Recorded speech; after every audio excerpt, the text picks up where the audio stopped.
Hi everyone, I'm Richard Winter with Over 50s Money. I'm just giving you a quick update on the meeting I had with Ofgem last Friday. I posted a video on Thursday telling you that I think I found a mistake with some of Ofgem's numbers in their review for adding an additional bad debt related allowance to the price cap. And obviously I was going to put some questions to them. If you want to see that video, there's a link in the description below. It's also linked to at the end of this video. But otherwise I'm just going to address what I said in the meetings and Ofgem's responses.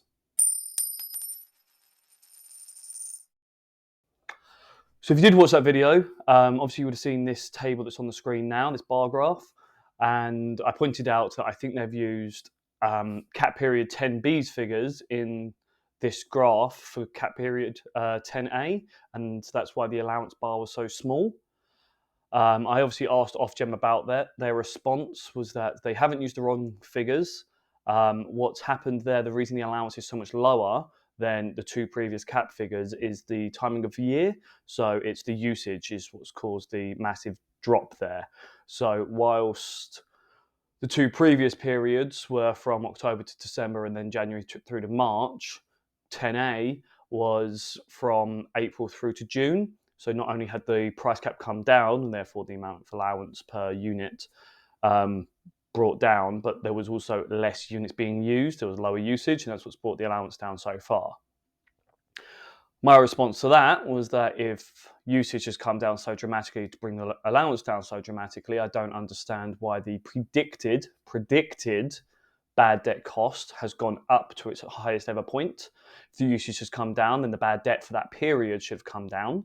So that blue bar there in 10A is an expected amount of bad debt built up just during those 3 months. That's not existing bad debt from over the winter. That is how much bad debt energy suppliers thinks would be created in those 3 months. And bad debt doesn't kick in for 12 months. So they think there's that much money, almost £500 million worth of energy usage over those 3 months that will never get paid. And it's just predictions. They won't know that until next year. So obviously my argument was, well, if usage has come down, surely the bad debt should come down at the same time. Ofgem's response to that is kind of like I was talking to an energy supplier. They just had the answers ready to justify the large cost and the low allowance. But Ofgem's response was that a lot of the government support ended at the end of March 2023, and that therefore from April to June, the amount of bad debt would be higher because obviously we had that £67 per month we were getting paid across October through to March. That stopped in April. There's some other support measures from the government that stopped. So even though the price cap had come down and usage had come down, they expected the bad debt cost to have gone up dramatically for that 3-month period. I argued with Ofgem and said that I disagree. I think those numbers are made up. Well, they are made up, but I think they're inaccurate. It was a really good meeting, in fairness. One of the things I liked about this meeting, it was not just me that's in there. There's a whole host of consumer groups that are a lot bigger and more active than I am in this space. And this meeting was a great one because they all rallied together. Like everyone was critical of this. Some mentioned that it's just ludicrous that if you've got bad debt, your solution is to increase the price cap. That's not fair. You shouldn't pass that on, especially as energy suppliers aren't writing off the bad debt. It doesn't help consumers in any way. They also pointed out that this allowance that they're adding and this consultation that they're doing puts no obligations on suppliers. It's all onto consumers. So it doesn't make sense that they think this helps consumers. All it does is increase our bills. It doesn't help the consumers that have the debt. There's no obligation for suppliers to write off debt and cancel it so consumers don't have to pay for it. If an energy supplier writes off debt in their books, what they've actually done is they've sold that debt onto debt collection agencies and then written it off of their books. So they've got a little bit of money from it, not all of it, but the customer is still having to pay that because it's now been bought by a debt collection agency. So there's no benefit to the customer of having a write-off. And Ofgem are trying to pass on all these costs to us, the consumers, which is just going to make bad debt worse. There were a lot of other points in there that people mentioned, and I was just kind of glad to see everyone running behind the fact that this is a bad decision and that we don't want it.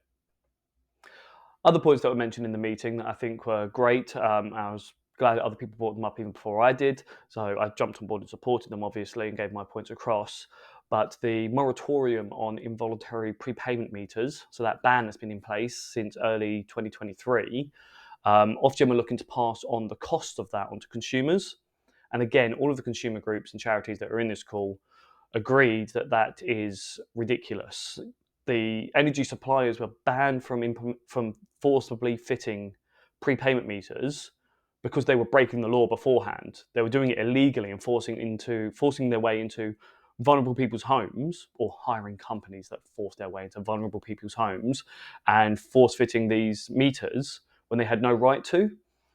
So that's why the ban was put into place. It was a big thing in the media earlier this year. Um, and now Ofgem have said that there's more bad debt because they haven't been able to force fit meters over the last 6 to 8 months. And so consumers should pay energy suppliers for that bad debt, which obviously we all said no. What's the point in putting in a ban if there's no cost to the energy supplier, if you're just going to make the consumers pay for that ban?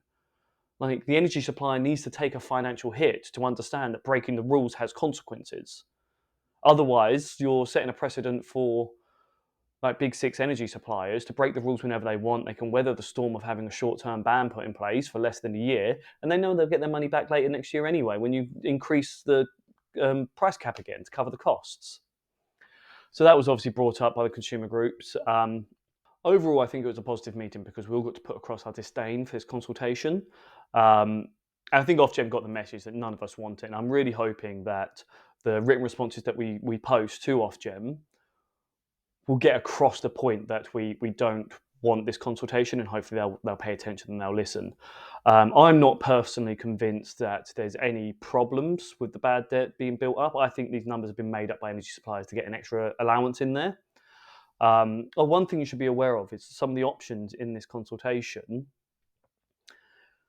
include changing the time that it's implemented and whether or not to do a true up. So I'll tell you what both of those things mean.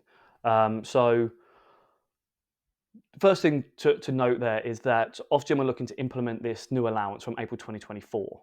The problem with that is that the bad debt that they're looking to give energy suppliers their money back on is from April to June 2023.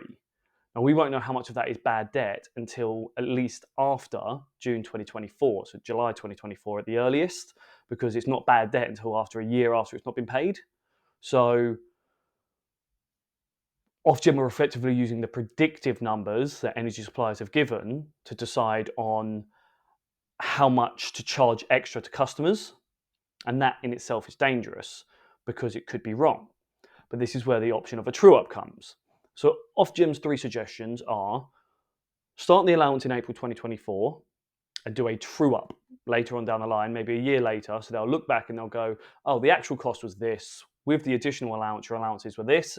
And either we'll claw back some money or we'll give you some more money later on. That's a true up. Option two, if they don't do a true up, then that's risky for both energy suppliers and consumers because someone's going to lose out there.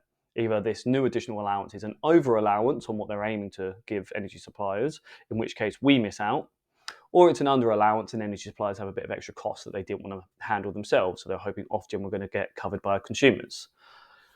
So that's the second option. And the third option is to not implement this change at all until October 2024.